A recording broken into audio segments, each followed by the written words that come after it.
Elsewhere in the country, there are growing concerns about the number of deaths on the road in Mpumalanga this Christmas period. It's after the deaths of 13 people just yesterday in two separate crashes.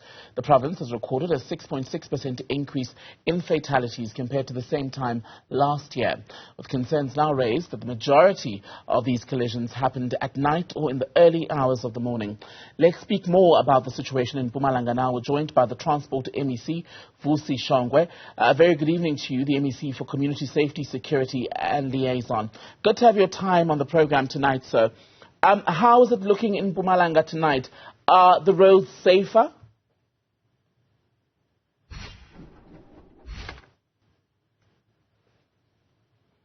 Evening, Rototo. Let me just say that we want to send condolences for those 13 people that passed on our roads the previous days. The traffic have just picked up yesterday and today because people now are going through to their different destinations. You'll remember that we're bordering with Mozambique and Swaziland, Swatini. The volume rate that we got as Mpumalanga, you'll remember that even in N3, we're bordering N3 with KZN, Free State, and us as well as Gauteng. There were about 5,400 average of vehicles that were going past that road today and yesterday. On other roads, the known routes that are problematic in our province, which is your N12, N17, R40, your N11, N2, your R23, your R38, and so on, which contributed immensely to the statistics in our province, particularly the R38, because the people to Mozambique are using that road to avoid the congestion on the N4. Hence, we had people, about 7 of them, that were killed in that particular road. You've touched on it slightly, the issue of those routes that you've just listed, which you say are problematic.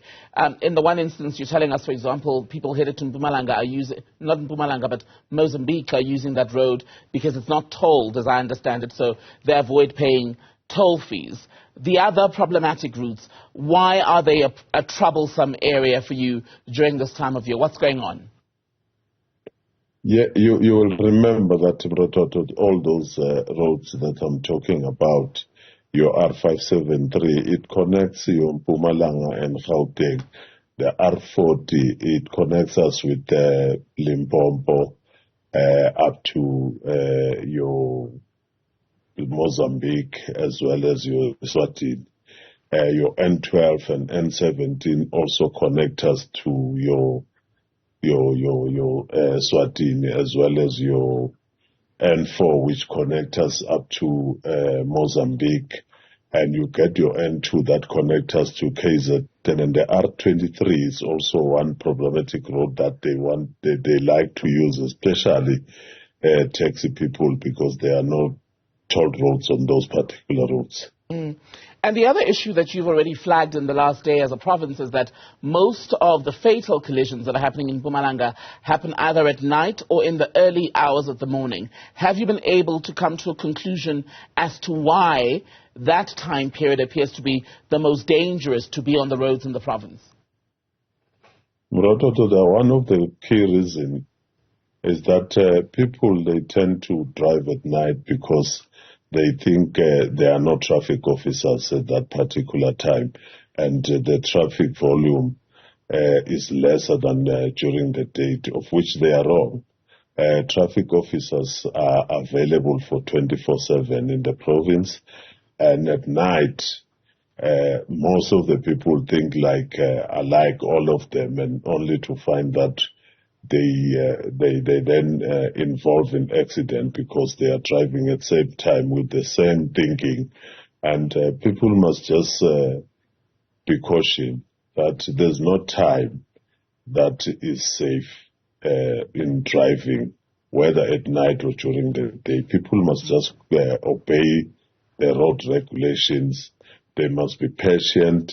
They must make sure that they tolerate each other and understand that roads are a shared space. We need to work together, and our attitude during this particular time, it mustn't be the attitude that is more of an excitement amongst our drivers and our passengers.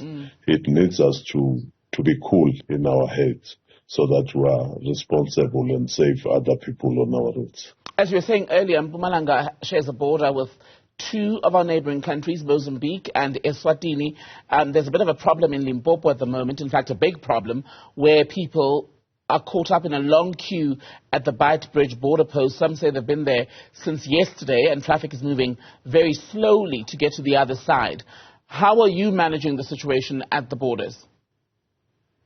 Now, in our case, we do have a lot of traffic volumes on our borders, but we are able to manage them because we did not start now during the festive season. We started way before the festive season. You'll remember that in the Bombo border, there were challenges, and from time to time, we attended to that particular border. When we come to this time of the festive season, then we are used to all the challenges and we are able to manage them.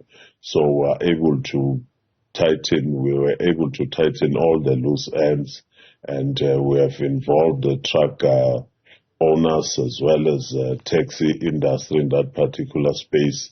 So it is easy when we work together as a team to make sure that we have the same understanding and same responsibility when we are going through those borders. I've been to Oshuk recently, I think in the past 4 days, exactly to try and manage that together with all the border management, and all other security agencies in that particular space. We have your trucks that are taking different commodities to Eswatini and Mozambique. So we're trying by all means from time to time to manage those issues as not only for the festive season. We keep on doing it even before. We did attend to it even before the festive season, right, and that have helped us a lot. So for someone who may be going to drive out tonight or tomorrow morning, headed in the direction of either Lebombo border or Oshok, how long should they expect the waiting times to be?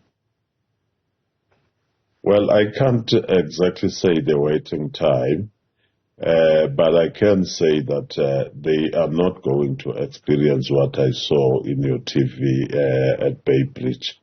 We are the turnaround time is far lesser than what I've observed, from your interview from Bay Bridge.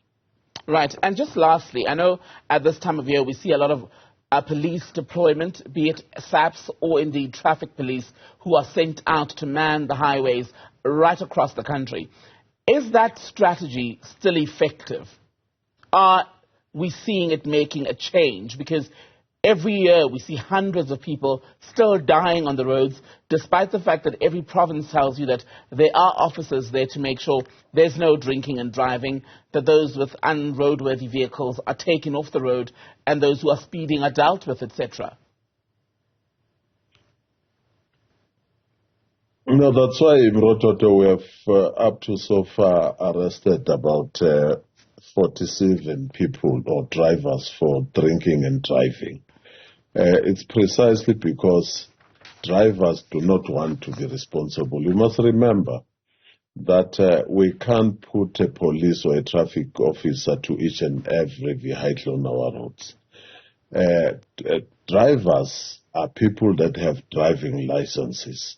They know the regulations, the road regulations. They have a full responsibility themselves to make sure that the passengers that they are driving are safe. The other road users are also safe. Pedestrians are safe. For an example, there's a golden rule in the vicinity of the road regulations that say you give the right of way to the pedestrian. And drivers know that. But sometimes you find them bumping into passengers or just threatening pedestrians on our road. Like that particular person does not know what the rights of a pedestrian is. So we must deploy all security agencies, because the number of people on our roads, the volume of the traffic have increased drastically. We can't deploy just like a normal time. We must make sure that we try by all means to comply and to adhere to the volumes of our people and traffic that are on the road during this time. MEC Vusi Shongwe, Mpumalanga's MEC for Community Safety, Security and Liaison. Good to speak to you. Thank you.